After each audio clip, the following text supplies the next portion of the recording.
Piaget é considerado, dentre os autores da psicologia, como um dos mais importantes. Ele já foi até chamado de Einstein da psicologia. Não é exagerado dizer que, digamos, que os dois maiores e mais importantes autores da psicologia são Freud, por um lado, e Piaget, por outro. A importância da obra do Piaget é decorrência de vários pontos. Primeiro, é a decorrência da influência desta obra durante o século XX inteiro, notadamente na psicologia da inteligência, sendo que o tema essencial do Piaget é a psicologia da inteligência. Por um lado. Por outro lado, a importância do Piaget vem também do volume da obra dele. São por volta de 70 livros, inúmeros artigos, inúmeros temas relacionados à inteligência que foram abordados por ele. Então também, digamos, o volume da obra de Piaget, a consistência da obra de Piaget também, digamos, faz com que ela seja extremamente importante. E finalmente eu diria que a obra de Piaget é essencial porque, sendo a inteligência um tema, digamos, que se reencontra em qualquer abordagem psicológica, e sendo a teoria dele muito consistente em relação a esse tema, acaba-se utilizando o Piaget não apenas na perspectiva intrínseca da inteligência, mas também em outras como afetividade, moral e, evidentemente, educação.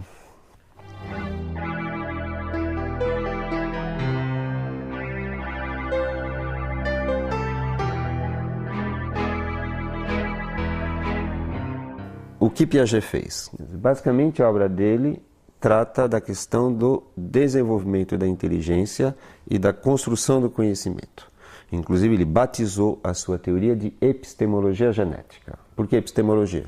Epistemologia é filosofia da ciência, ou seja, a parte que estuda o fenômeno da ciência, do conhecimento.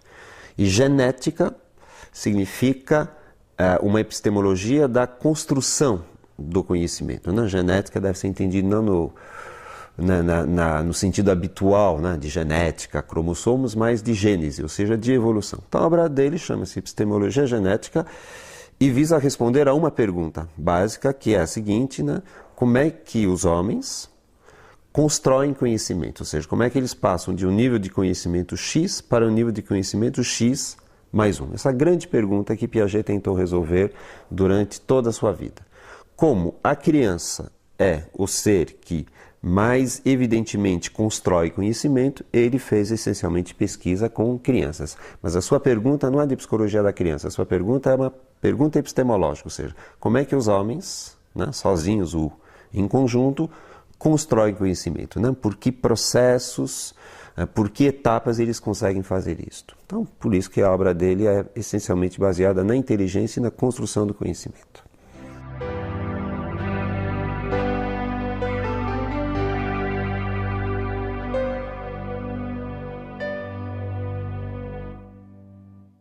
Para Piaget, inteligência deve ser definida enquanto função e enquanto estrutura. Então, enquanto função, para Piaget, a inteligência é uma adaptação.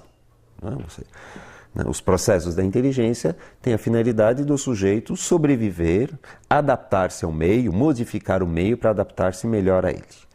Isso é a função da inteligência. E do ponto de vista estrutural da descrição da inteligência, na verdade, inteligência é uma organização.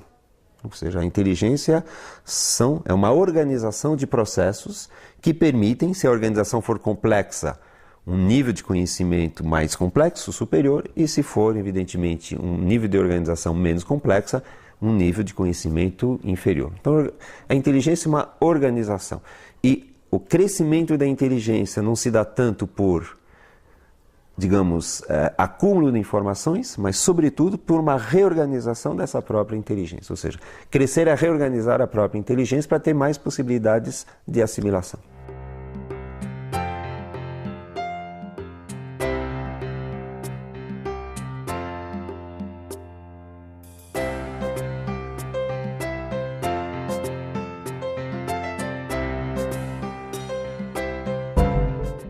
Bem, a obra piagetiana cunhou um número grande de conceitos. E, evidentemente, é bom a gente, digamos, explicitar alguns que são centrais. Então, eu começaria pelo conceito de assimilação.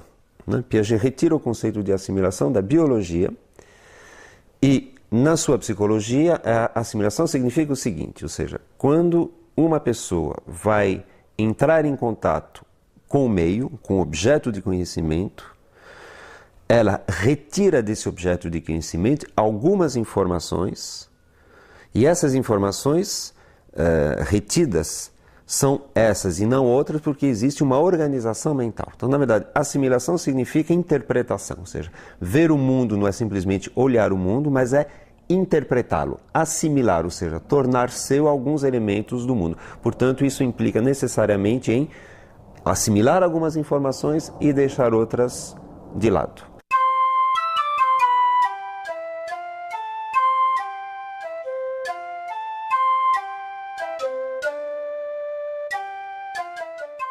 Outro conceito central na obra de Piaget é o conceito de acomodação. Acomodação significa o seguinte: as estruturas mentais, entenda-se por estrutura mental a organização que a pessoa tem para conhecer o mundo, é capaz de se modificar para dar conta das singularidades do objeto. Portanto, se juntarmos agora assimilação e acomodação, nós vamos ter que conhecer o objeto é assimilá-lo, mas como esse objeto oferece certas resistências ao conhecimento, a organização mental se modifica e a essa modificação dá-se o nome de acomodação. Por isso que o processo de inteligência, na verdade, é sempre um processo com assimilação, acomodação.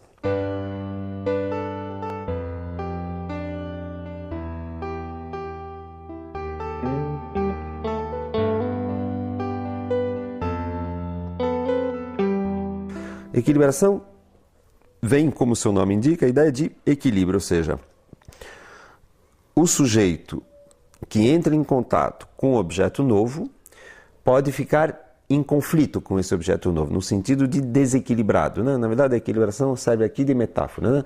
Quer dizer, o objeto não se deixa conhecer facilmente, ele tem algumas coisas diferentes, singulares, então o sujeito fica em conflito, desequilibrado, digamos assim, né? Para conhecer esse objeto, então, ele tem que acomodar-se a esse objeto, ou seja, modificar-se para dar conta desse objeto.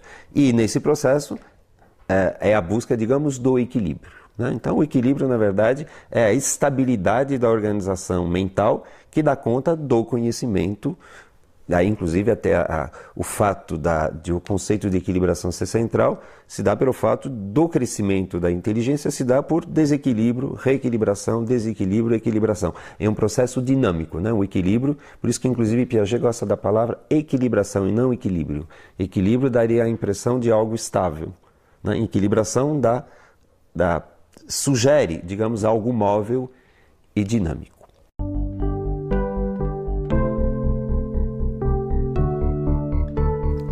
Mais dois conceitos eu acho, embora não tão conhecidos de Piaget, mas essenciais, são os conceitos de abstração empírica e abstração reflexiva. Isso é central em Piaget pela seguinte razão. Abstração empírica são as informações que eu retiro do meu objeto do conhecimento. Então, por exemplo, eu olho um quadro e abstraio desse quadro, ou desse pêndulo, ou dessa câmera, eu abstraio algumas informações. É uma abstração empírica porque eu estou retirando informações do objeto do conhecimento. Porém, nesse processo de eu retirar informações do objeto de conhecimento, eu também posso pensar sobre a minha maneira de me relacionar com esse objeto de conhecimento, ou seja, com as ações que eu faço sobre esse objeto de conhecimento. A abstração reflexiva é justamente as informações que eu retiro não do objeto, mas da minha ação sobre o objeto. Então, por exemplo, se eu pego um livro e sopeso esse livro, comparo esse livro com um outro mais pesado, menos pesado, eu tenho uma abstração empírica que é o peso dos livros. Mas eu tenho uma abstração reflexiva que é o fato de eu estar comparando, pensar sobre o meu agir. E para Piaget, a construção do conhecimento se dá por abstração empírica e também por abstração reflexiva, ou seja, o desenvolvimento da inteligência se dá muito a partir do processo da criança pensar sobre o mundo e pensar sobre a sua ação sobre o mundo, ao que se chama de abstração reflexiva.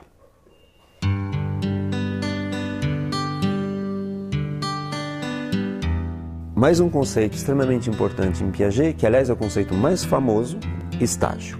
O conceito de estágio remete em Piaget à seguinte ideia: o desenvolvimento da inteligência não é um desenvolvimento linear, ou seja, simplesmente por acúmulo de informação, mas é um desenvolvimento que se dá por saltos, por rupturas, né?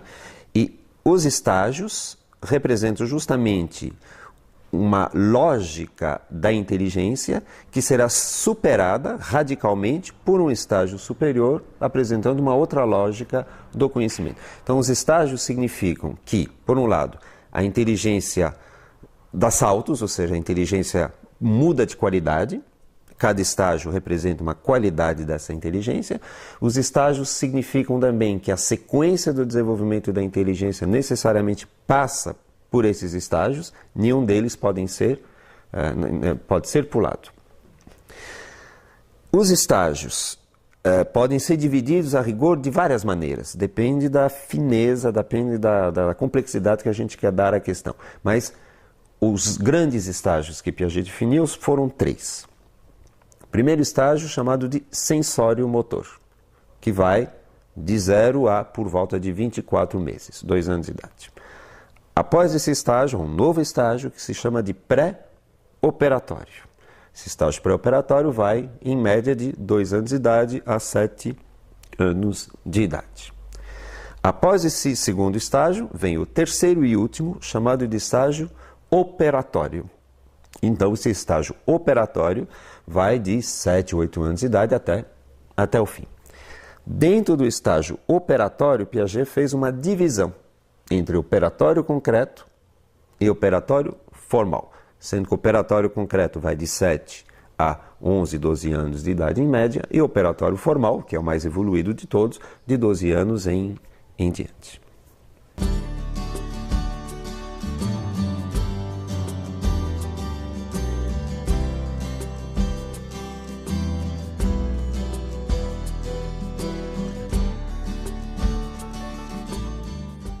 Antigamente se pensava que o bebê, ou seja, a criança de 0 a 2 anos, não apresentava nada de muito interessante do ponto de vista da inteligência e que, na verdade, a inteligência começava apenas com a linguagem, né? Essa é uma ideia que era muito forte e que ainda é forte em algumas pessoas. No fundo, o que Piaget demonstrou com uma clareza muito bonita é que essa fase do desenvolvimento de 0 a 2 anos é extremamente rica e que, portanto, a inteligência começa a se estruturar e a mostrar, digamos, o seu valor muito antes da linguagem.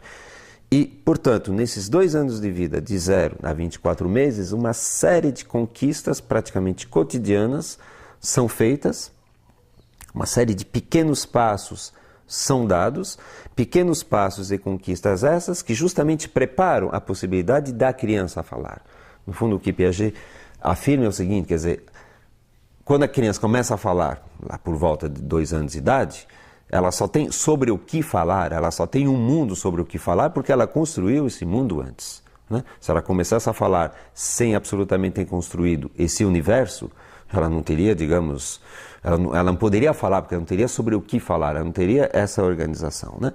Portanto, é uma fase extremamente importante, extremamente complexa, e quem se der ao trabalho de observar um bebê vai ver quase a olhos vistos, né, esse desenvolvimento fenomenal. E também a afirmação evidentemente importante, que é a decorrência de tudo que eu acabei de falar, de que existe uma inteligência pré-verbal, ou seja, não é uma inteligência sem representação, uma inteligência sem linguagem, uma inteligência sem comunicação, digamos, verbal com o outro, portanto, uma fase, digamos, sui generis, né, da inteligência. É um dos pontos essenciais da teoria de Piaget, essa contribuição para a compreensão do ser humano. Então, o período sensório-motor é o primeiro estágio, período que vai de 0 a 2 anos de idade, e também às vezes é chamado de inteligência prática. Inteligência prática, por quê? Porque é uma fase do desenvolvimento da inteligência onde a criança não emprega a linguagem, mas apenas as suas ações e percepções. Ações, aí a palavra motor, e percepções é a palavra sensório-motor. Então, uma inteligência prática, uma inteligência em ação. Ou seja, ainda não verbal, ainda não representativa. Para Piaget, esses 2 primeiros anos de vida são absolutamente essenciais porque a criança percorre uma complexidade de evolução absolutamente inimaginável. Para dar conta desta ideia, alguns conceitos são essenciais, notadamente o conceito de objeto. Tudo leva a crer, segundo as informações de Piaget, que quando a criança nasce, ela não tem clareza de que no objeto no universo na qual ela se encontra, há objetos e que ela, inclusive, é um objeto entre esses objetos. Por isso, ela precisa construir a noção de objeto. E, nesta construção, uma fase essencial que chama a fase do objeto permanente. O que é o objeto permanente? O objeto permanente é aquele objeto que, embora eu não veja, sei que ele ainda existe. Ou seja, a atribuição de existência do objeto, apesar de estar fora do meu campo perceptivo. Isso a criança constrói por volta de 9 meses de idade. Então imaginem, digamos, o salto de qualidade da inteligência, né? Num primeiro momento é como se a criança acreditasse que só existem as coisas que ela vê, ou seja, que ela é o centro do universo, de uma certa forma, e que o mundo existe em função da sua percepção, e ela vai, pouco a pouco, entendendo que o universo tem uma objetividade própria e que independe da sua percepção. Daí a compreensão que ela tem de que, embora não seja visto, esse objeto ainda existe e, portanto, eu posso procurá-lo. Outro conceito essencial para se entender essa fase sensório-motor é o conceito de causalidade. Ou seja, o que é causalidade? Entender que os objetos do mundo, e a criança como um objeto nesse mundo, esses objetos interagem entre si e causam efeitos entre si. A tendência da criança até 1 ano de idade, 1 ano e pouco de idade, é a tendência que se chama de mágica, ou seja, a tendência a pensar que o objeto se move dependendo das suas próprias ações, da criança, ou então dos seus desejos. Aliás, fato que inclusive Freud também tinha reparado, chamando de onipotência infantil. Então a criança imagina num primeiro momento que na verdade ela tem as rédeas do mundo e pouco a pouco ela vai entendendo que não. Existem leis de causalidade, ou seja, o universo tem leis, o universo tem algumas regras que são seguidas e essas regras evidentemente se aplicam à própria criança. Então, a construção da ideia de causalidade, a construção do objeto e também do tempo e também do espaço, que se dá nesses 2 anos de vida, digamos, faz com que a criança consiga, num primeiro momento, ter uma objetividade do universo. Essa objetividade depois será reconstruída no nível da linguagem. Mas o período sensório-motor é essencialmente construção do universo, construção do real, lidando com esse real apenas através das percepções e das ações. Uma das conquistas importantes por volta de 9 meses, aliás, na mesma época da construção do objeto permanente, é a diferenciação entre meios e fins. Então imagina a seguinte situação, você mostra uma bola para a criança, ela quer pegar essa bola, mas você coloca essa bola, digamos, atrás de um anteparo. Atrás de um anteparo. Portanto, ela não pode pegar esta bola diretamente. E veja que interessante. Essa criança que tem 5, 6 meses, ela sabe muito bem pegar uma almofada. Digamos que um anteparo seja a almofada. E, evidentemente, pegar a bola. Mas não lhe ocorre a seguinte sequência que qualquer um de nós faria e que ela fará quando tiver 9, 10 meses, desculpe, né? É tirar a almofada da frente para pegar a bola que está atrás. Isso que se chama diferenciação entre meios e fins, ou seja, retirar a almofada é um meio, cujo fim é pegar a bola. Então veja bem, o que falta à criança de 5, 6 meses não é saber pegar a almofada, ela já sabe. Não é saber pegar a bola, ela já sabe, mas é, digamos, hierarquizar essas 2 condutas, né? Ou seja, associar essas 2 condutas. Né? Por isso que eu falei o tempo todo que inteligência é organização. Na verdade, a conquista da criança, quando ela vai descobrir a possibilidade de meios e fins, vai ser justamente uma nova organização da inteligência. Como se ela dissesse, eu posso pegar isso para depois pegar aquilo. Não é a habilidade que faltava, era a compreensão de que uma ação pode servir de meio para outra, que então é fim. Então essa passagem, digamos que dá por volta de 9, 10 meses, uma passagem importante do desenvolvimento da inteligência. Outro exemplo agora ligado ao espaço, a configuração espacial, é, por exemplo, a criança perceber que um determinado objeto tem 3 dimensões. Exemplo, quando a criança é bem pequenininha, por volta de 2, 3 meses, ela sabe já reconhecer uma mamadeira, né? Ela está acostumada a uma mamadeira. Mas se você apresentar a mamadeira pelo avesso, ou seja, não o bico para cima e o fundo da mamadeira, ela não lhe ocorre, digamos, virar essa mamadeira. É como se ela não a reconhecesse. E já por volta de 1 ano de idade, você vai ver a criança que, embora ela veja a mamadeira apresentada a ela pelo avesso, ela reconhece a mamadeira e, né, com um gesto, ou seja, ela conseguiu situar o objeto agora dentro do espaço. Ou seja, né, ver que, dependendo da posição, o que está na frente pode estar atrás, o que está atrás pode estar na frente. Eu daria um último exemplo também importante do ponto de vista da causalidade, né, a qual já me referi um pouco, é justamente a ideia da mágica, né? Ou seja, às vezes a criança pequenininha no seu berço, lá com 3, 4 meses, ela mexe alguma coisa e por acaso, digamos, acende a luz. Totalmente por acaso. Então ela tende a achar que foi a sua ação que fez com que a luz se acendesse, então ela vai repetir essa ação até evidentemente cansar, porque ela não dá êxito, ou seja, a criança pequena tende a achar que são as suas ações que promovem, que causam, digamos, as transformações no universo.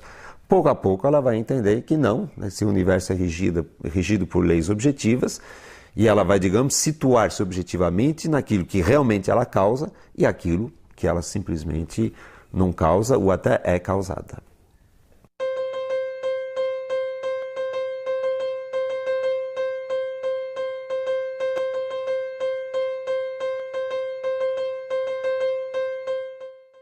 Com 2 anos de idade, há a mudança de estágio, né? Como eu disse, a mudança de estágio significa que a qualidade da inteligência se modifica.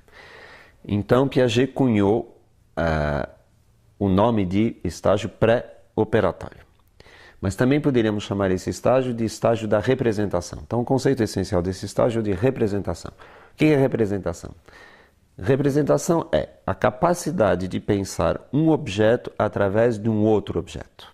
Então, por exemplo, se eu falo a palavra casa, eu estou utilizando esse som, casa, para remeter a algo que não é esse som, evidentemente, mas que é o objeto casa, né? Então isso que se chama de representação, ou seja, eu apresento de novo um determinado objeto através de um substituto desse objeto. Vou dar um exemplo deste comportamento novo que aparece por volta de 1 ano e meio, 2 anos de idade, um exemplo que Piaget não pesquisou, mas que é totalmente coerente com a teoria de Piaget, que é o reconhecimento no espelho, né? Uma criança por volta de 1 ano gosta de olhar espelho, fica na frente do espelho, mas os seus comportamentos nos levam a crer que ela não se reconhece no espelho. Ou seja, ela olha a imagem que ela vê, que é a sua, como se fosse a imagem de uma outra criança, como se fosse a imagem, ou seja, não uma imagem que diga respeito a ela mesma. Tanto é verdade que se você fizer uma manchinha de tinta na testa da criança, não lhe ocorre, digamos, passar a mão para retirar essa mancha. Ora, por volta de 1 ano e meio, 2 anos, justamente na passagem do sensório motor para o próximo estágio pré-operatório, a criança se reconhece no espelho. Ou seja, agora crianças da amostras que se reconhecem no espelho. E veja bem, se reconhecer no espelho é um comportamento relativamente complexo, que pensem bem, reconhecer-se no espelho implica pensar que esta imagem que eu vejo sou eu e não sou eu ao mesmo tempo. Sou eu porque me representa, mas não sou eu porque eu estou aqui e eu não estou lá. Então, na verdade, eu estou duplificado, se eu posso dizer assim. Ou seja, eu estou aqui e estou em imagem. Isso que é a representação, ou seja, conseguir pensar o mundo através de imagens deste mundo.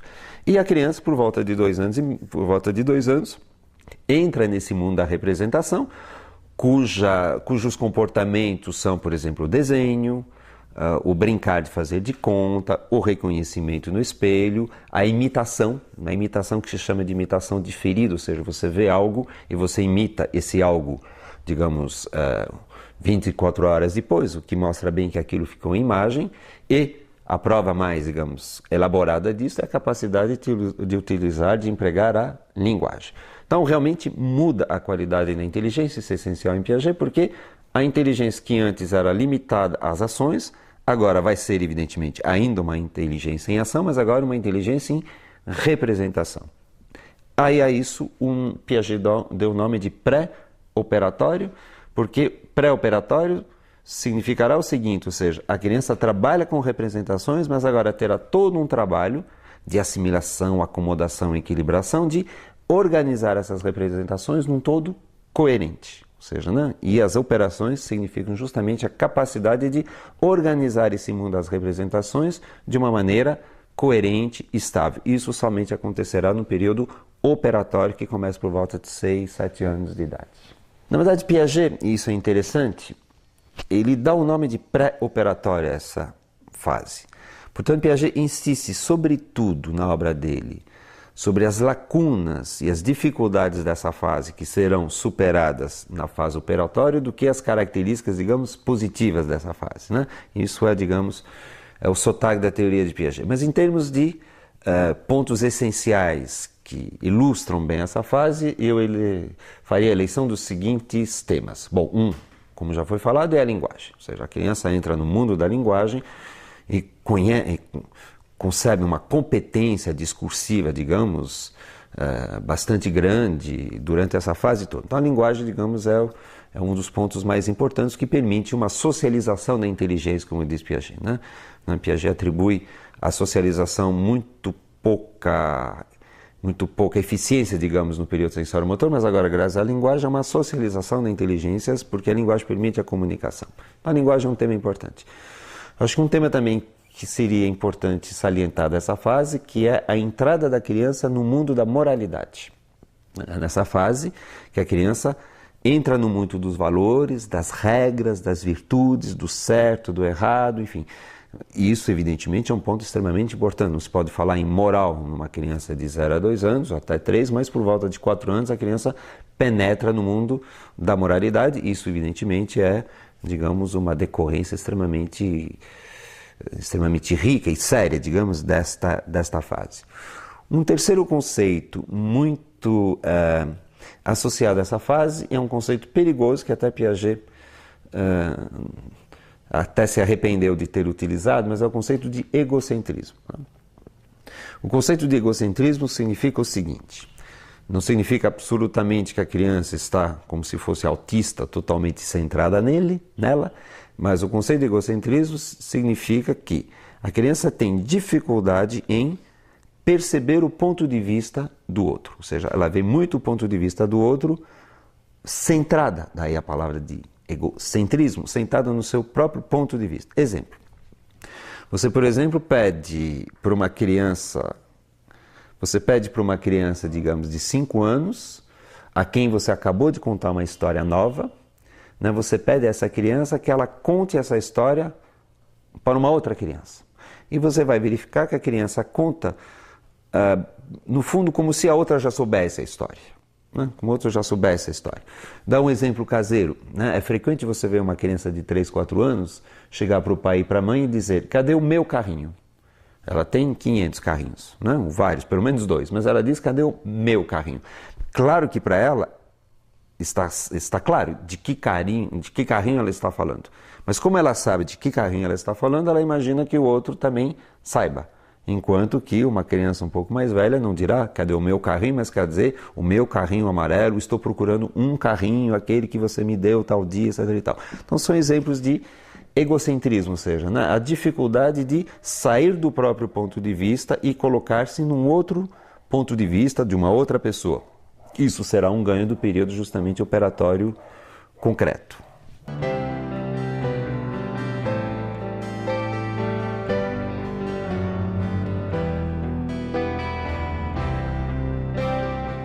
Então veja bem, o que é interessante na teoria de Piaget é que ele vai chamar uma determinada fase de pré-operatória e a fase sucessiva de operatória. Portanto, a questão da operação é central. E como eu disse, Piaget vai ver na fase pré-operatória essencialmente o que falta para a criança ser operatória.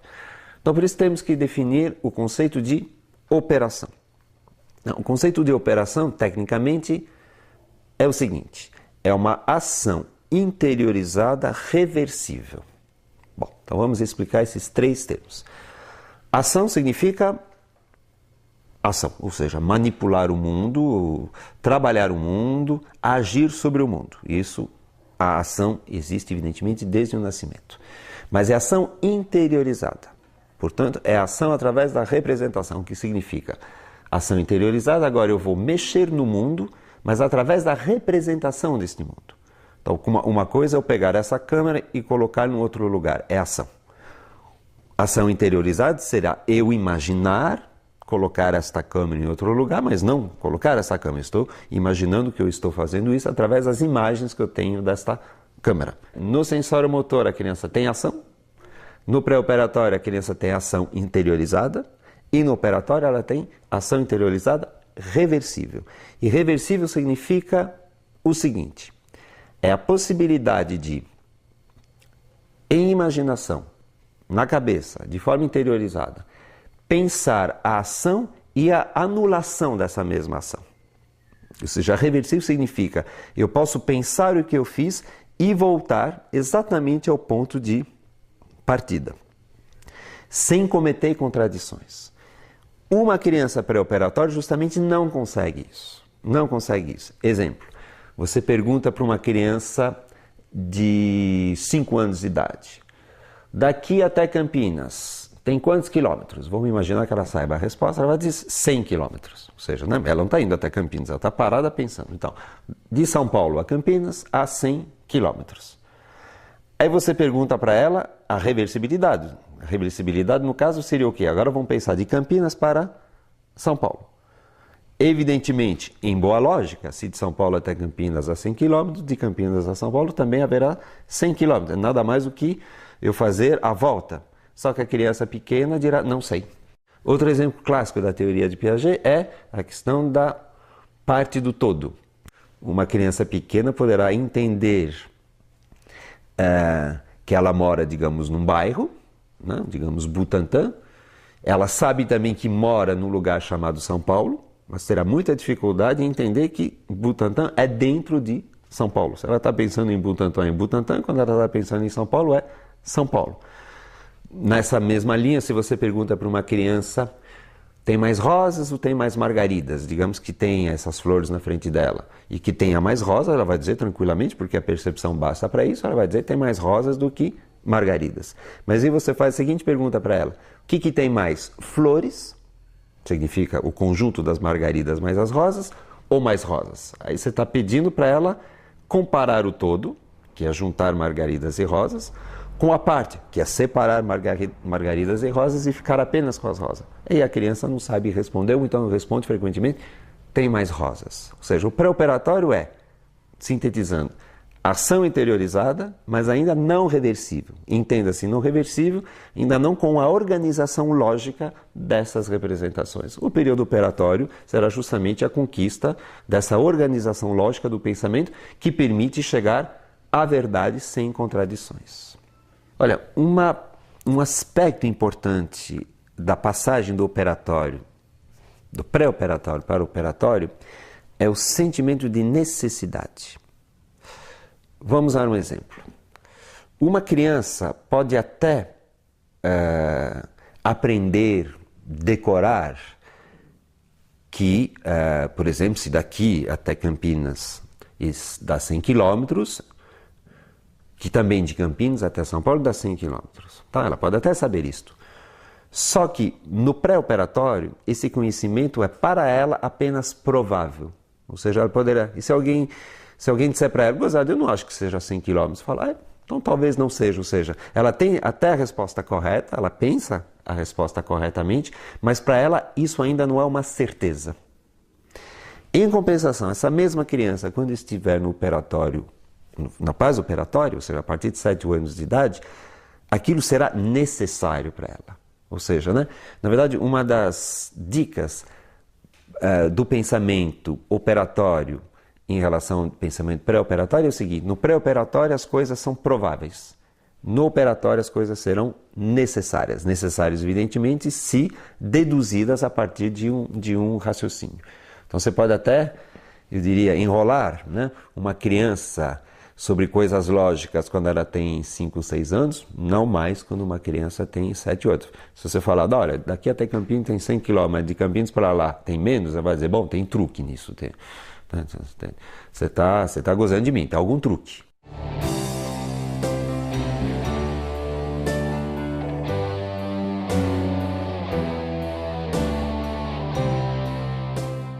Então veja bem, Piaget diz, a partir de 7, 8 anos de idade, a criança entra no período, no estágio operatório.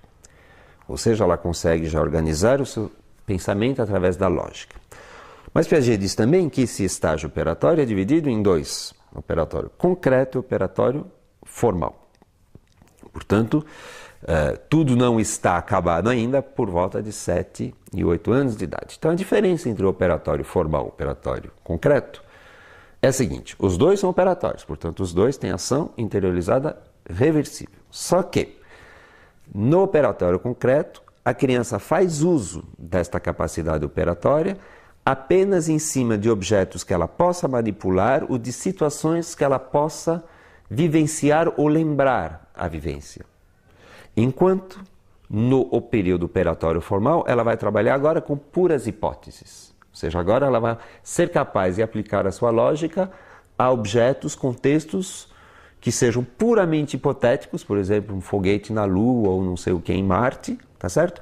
E também totalmente estranhos à sua, digamos, a sua vivência. Então, na verdade, a diferença é um grau de abstração. Mas, para dar um exemplo, né? A criança, por exemplo, do ponto de vista operatório concreto, chegará facilmente à conclusão de que, bom, todos os planetas são redondos, a Terra é um planeta, logo a Terra é redonda. E ela sabe, inclusive, que a Terra é redonda. Mas você coloca para ele o seguinte: todos os planetas são quadrados. A Terra é um planeta, logo, em pura hipótese, a Terra é quadrada. Mas como ela sabe que a Terra não é quadrada, ela tem muita dificuldade de aceitar, né? Porque ela ainda está relacionada ao concreto, à sua vivência. Então, o operatório formal, na verdade, é conseguir pensar de maneira lógica, reversível, operatória, em cima de puras proposições, puras frases, puras hipóteses. Então, a diferença é essa. Que no Colégio Aliás tem uma tradução clara, né? Os problemas de matemática que são colocados às crianças, digamos, de primeira a quarta série, costumam ser complexos, mas sempre concretos. É alguém que compra não sei quantas bananas, vende a metade, um preço X, um preço Y. Né? São sempre a matemática aplicada em cima de objetos. Mas é preciso esperar a quinta série, em geral, ou seja, por volta de 11, 12 anos, para que no colégio se introduza a álgebra. Notadamente a ideia de variável. O que é a variável? A variável é pura forma. O x, o y é pura forma. Isso é típico do operatório formal. O operatório formal é o último estágio daqueles identificados por Piaget no desenvolvimento da inteligência. Portanto, uma criança por volta de 12, 13 anos, né, constrói esse pensamento operatório formal, que é o nosso dos adultos. Claro, mais elaborado, digamos, com mais conteúdos, mas, quer dizer, a criança de 12, 13 anos é capaz de pensar sem cometer contradições através de hipóteses, com hipóteses. E nós também.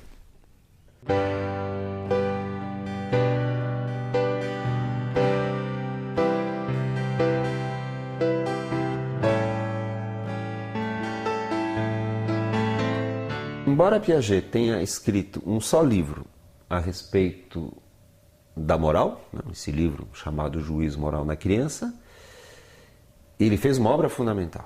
Ou seja, o livro Juízo Moral na Criança, as pesquisas e a teoria deste livro são até hoje atuais e deram base para uma série de pesquisas, notadamente nos Estados Unidos, ou seja, é um livro fonte de uma série de pesquisas e teorias, né? E nesse livro, na verdade, Piaget diz uma coisa nova para a época.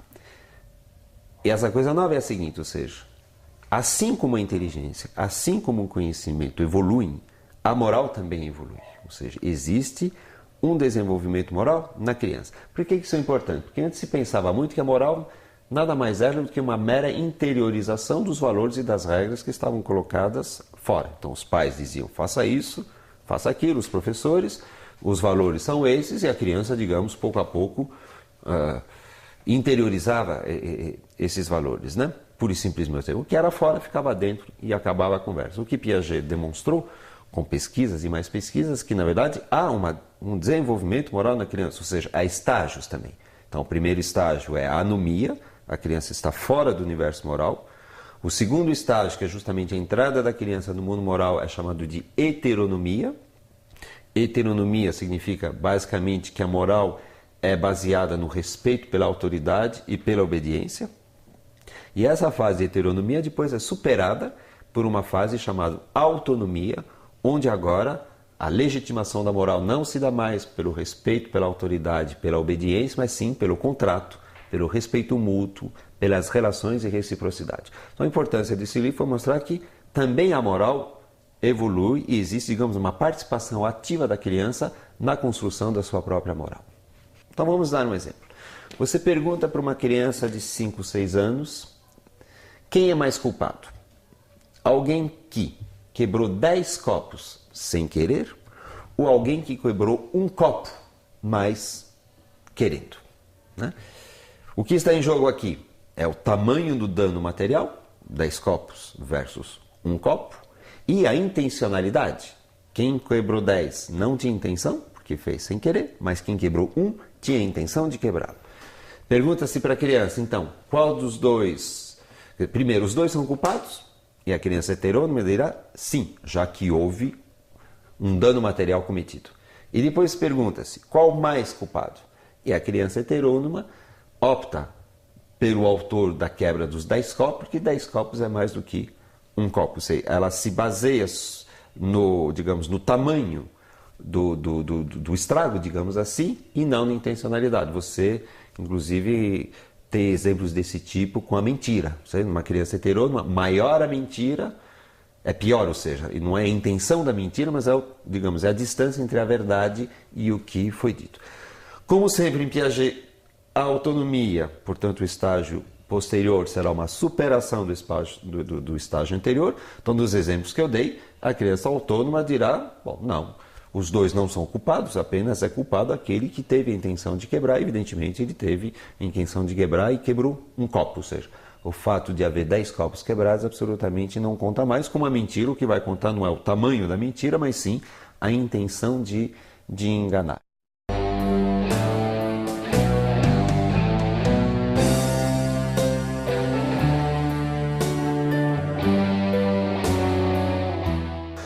Às vezes acontece uma confusão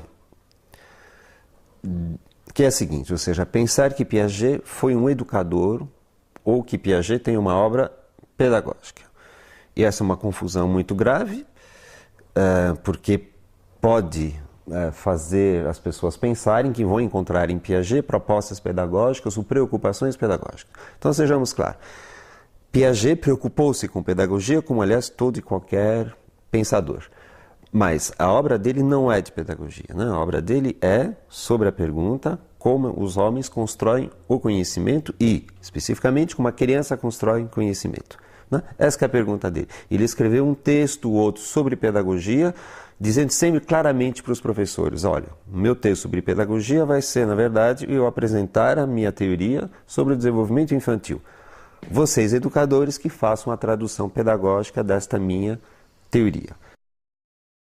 Por que Piaget é tão lido, é tão estudado, tem tanta presença na educação?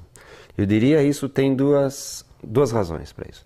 A primeira razão é clássica, ou seja, na verdade, assim como a medicina, que é uma técnica, lê biologia, né, para justamente saber o que fazer e encontrar novas técnicas, a pedagogia lê as teorias que tratam do seu aluno. Portanto, todas as teorias que falam de criança, notadamente do desenvolvimento da inteligência, do conhecimento, interessam a pedagogia. Então, como Piaget tem uma obra muito consistente, muito vasta sobre o desenvolvimento da inteligência na criança, é natural que a pedagogia se interesse por esses dados e traduzam esses dados na sua pedagogia, né? A segunda razão pela qual Piaget é também bastante lido na pedagogia é de outro nível. Na verdade, Piaget acaba sendo o autor em psicologia que dá base teórica para movimentos pedagógicos que foram inclusive anteriores a Piaget. Então, por exemplo, a renovação pedagógica, e nisso você pode colocar a escola nova, também Montessori em parte, Freinet, enfim, os educadores encontram em Piaget uma teoria que, no fundo, lhes dá razão. Então, digamos, a teoria piagetiana é a teoria que se adapta a uma certa corrente pedagógica, notadamente aquela que se opôs ao formalismo e ao verbalismo do ensino tradicional. Então, essas duas razões, pelo fato de ele estudar a criança e de ele ter ideias sobre a criança que, digamos, são coerentes com uma certa pedagogia renovada.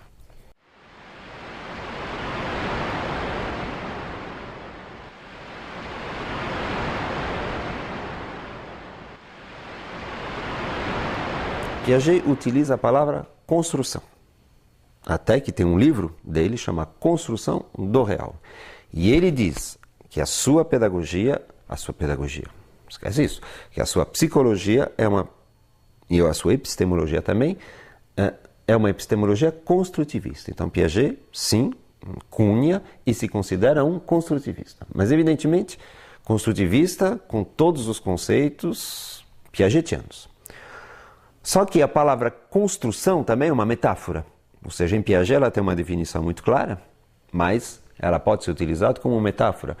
Tanto é verdade que hoje há muitas perspectivas construtivistas que não são muito claramente construtivistas, por um lado, e por outro lado, não necessariamente piagetianas. A palavra construtivismo acabou ficando muito mais ampla do que especificamente a teoria piagetiana.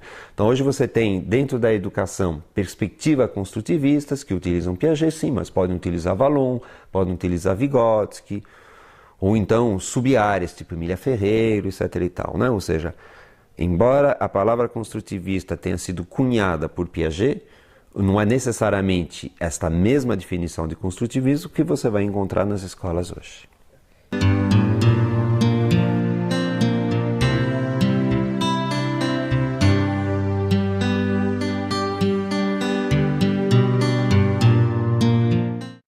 Como toda teoria, notadamente, como toda teoria complexa, algumas incompreensões inevitavelmente acontecem, só que, infelizmente, algumas incompreensões acabam se tornando dominantes e a gente poderia chamar essas incompreensões dominantes de mitos. Eu veria basicamente dois mitos em relação à teoria de Piaget.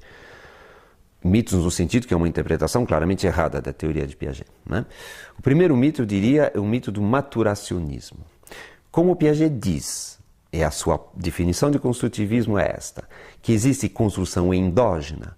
Algumas pessoas pura e simplesmente dizem, bom, Piaget é um maturacionista que acredita que, na verdade, as coisas se dão de maneira interna, sem absolutamente nenhuma relação com o contexto, nenhuma relação com atividade, etc. e tal. Então, isso é um erro grave.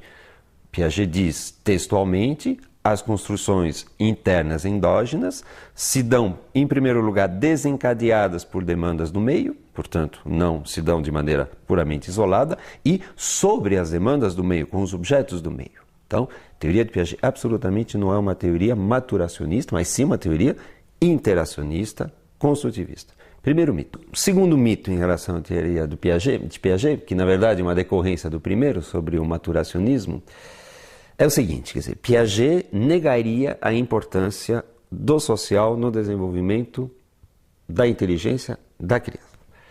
Então, é um mito, por quê?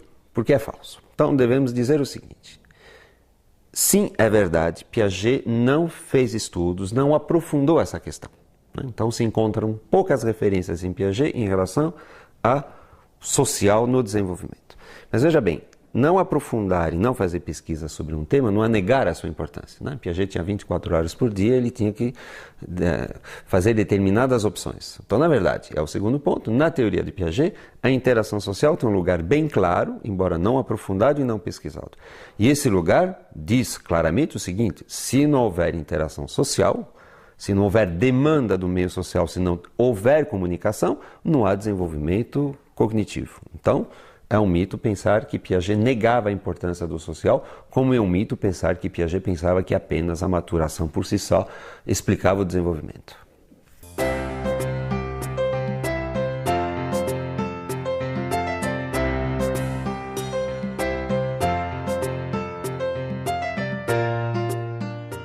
Quanto ao método de Piaget, o método de Piaget é basicamente um só, ou seja, ele cria situações-problemas, ou seja, situações que devem ser resolvidas.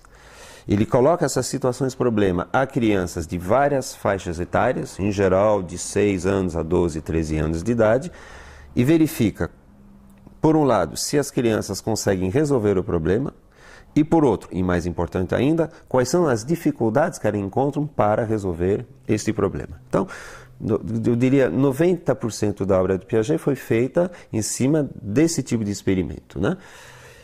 Ele também fez alguns estudos com seus próprios filhos, né? Mas apenas com seus próprios filhos de 0 a 2 anos de idade, aí com observação, né? Com observação. Portanto, seria um erro pensar que Piaget baseou toda a sua teoria na observação dos seus próprios filhos. Na verdade, ele fez essas observações de 0 a 2 anos, mas todo o resto da sua obra, eu diria 90%, portanto, é feito com soluções, a procura de como as crianças resolvem problemas que ele coloca para essas crianças, em geral de 6 a 12 anos de idade.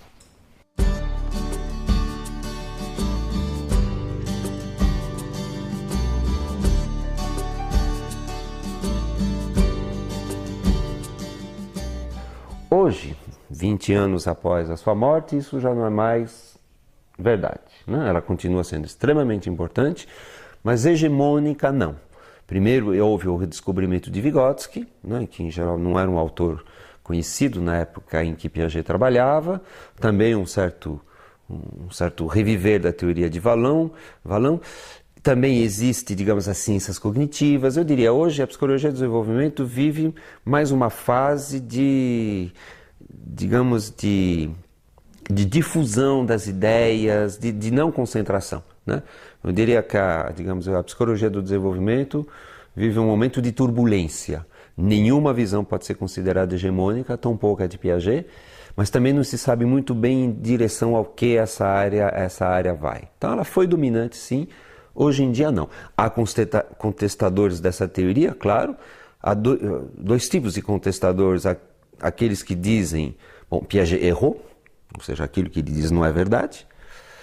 Mas também há os contestadores de um tipo um pouco diferente, que diz, bom, o que Piaget disse está muito bom, não está errado, mas a rigor tem tanto mais coisa para dizer, até coisa mais importante, então a rigor não preciso nem ler o que Piaget escreveu. Não, ou seja, uns podem contestar Piaget porque ele errou, e outros podem contestar Piaget porque ele falou coisas certas, mas não essenciais. O essencial estaria em outro lugar. Então, a hegemonia hoje não há mais. O que é bom, aliás, a hegemonia nunca é saudável, sobretudo em ciência.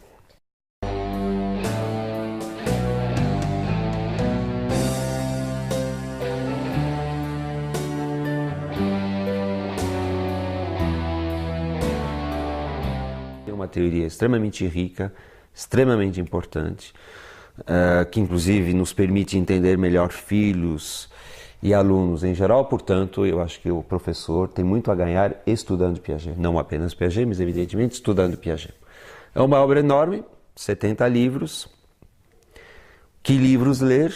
Então, evidentemente, é uma opção pessoal. Eu diria, para ler Piaget é preciso ir com paciência, não é um texto que vai se entregar muito facilmente.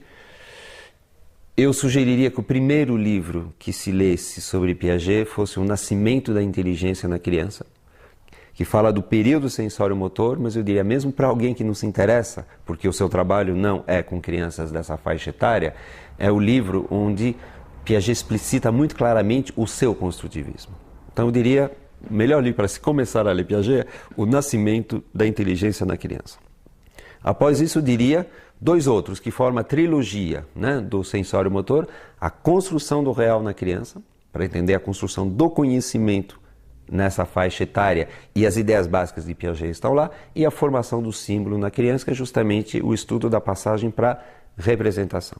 Então, nascimento da inteligência na criança, a construção do real na criança e a formação do símbolo na criança, 3 livros que eu acho, são 3 clássicos da psicologia, eu acho absolutamente necessários para se compreender Piaget.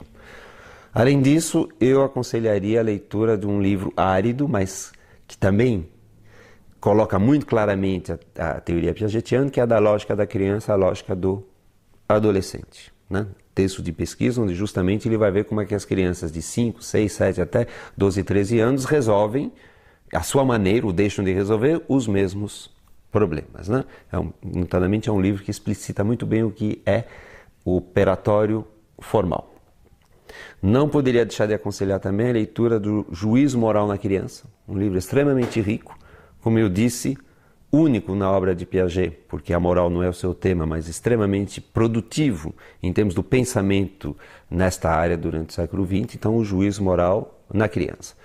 E se forem me pedir livros assim, digamos, mais de resumo, eu aconselharia a Psicologia da Criança, que Piaget escreveu com Ian Elder, e um livrinho muito simpático, muito simples, e que em geral frequentemente é um livro de iniciação a Piaget, que é os 6 estudos de psicologia, né? Mas há tantos outros, mas eu acho que essa lista já está bem razoável. Eu acho que a teoria de Piaget, notadamente para quem lida com criança, pode ser pai, mãe e pode ser professor, ajuda muito a entender os comportamentos da criança, né? Às vezes você vê coisas que você poderia até desprezar, mas tendo lido Piaget, diz: olha que coisa interessante, olha que momento importante do desenvolvimento. Eu acho que ele instrumentaliza para você entender a criança, não apenas do ponto de vista da sua inteligência, mas também do ponto de vista das decorrências do desenvolvimento da sua inteligência, sua moral, sua personalidade. Eu acho que é realmente uma teoria que, de fato, instrumentaliza para você entender o que é uma criança e lidar com uma criança.